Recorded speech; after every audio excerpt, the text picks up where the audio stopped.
আল্লাহ পাক সর্বশক্তিমান। আল্লাহ, তুমি মানুষ সৃষ্টি করেছো পৃথিবী থেকে মানুষের মতন করে।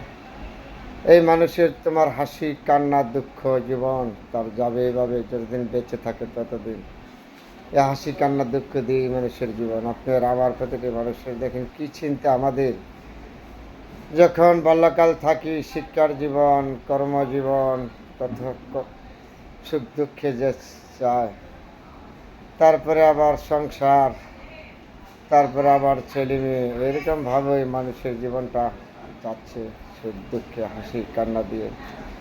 কেউ দুনিয়ার থেকে বিদায় নিয়ে যাচ্ছে, আবার কেউ দুনিয়া থেকে দুঃখ কষ্টে দিন যাচ্ছে, জর্জরিয়া হয়ে যাচ্ছে। তাহলে আমরা সেই মানুষ। আল্লাহ আমাদেরকে সৃষ্টি করেছে। আল্লাহ তুমি সব কিছু, তুমি সর্বশক্তিমান। একটা কথা আছে না, আল্লাহর হুকুম ছাড়া একটা গাছের পাতা হলো না।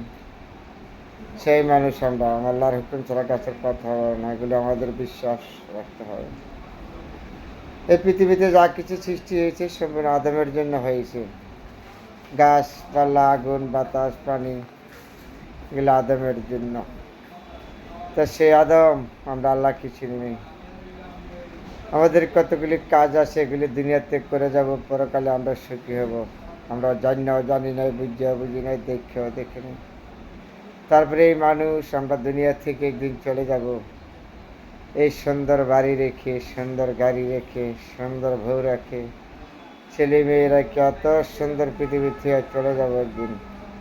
যেদিন ডাক আসবে সেই দিনের আমার জবাব আমার দিতে হবে, ভালো খারাপ মিলে আমি কি করেছি, কোথায় ছিলাম। তাহলে সেই মানুষই আমরা কেন বুঝি নাই? মানুষের সাথে অহংকার হিংসা জুজুরিয়া কাটাকাটি মারামারির থেকে আমাদের যতক্ষণ বিরত থাকা যায় ততক্ষণই ভালো। এত সুন্দর পৃথিবী ছেড়ে চলে যাবেন আপনি আমি, একটু ভাবি নাই কিসের হানাহানি, কিসের কাটাকাটি, কিসের মারামারি। এগুলির থেকে বিরত থাকা সবার জন্য মঙ্গলজনক। আর আসবে না, আসার টাইম আছে। আপনি আসতে পারবেন মায়ের গর্ভের থেকে 10 মাস 10 দিন পরে, হয়তো আগে পরে, আমি টাইম আছে। যাওয়ার কিন্তু টাইম নাই। যখন ডাক আসবে তখন আপনি চলে যেতে হবে দুনিয়া ছেড়ে। কেউ আপনাকে রাখতে পারবে না। তারপরেও এই সুখ দুঃখ হাসি কান্না দিয়ে আমাদের জীবন হয়ে যাচ্ছে। তারপরে কেন আমরা মানুষই আরেকজন মানুষকে অপমান করি, আঘাত করি, দুঃখ কষ্ট বিভিন্ন দিক দিয়ে তাদেরকে দিয়ে রাখি। এটা আমাদের ব্যর্থতা।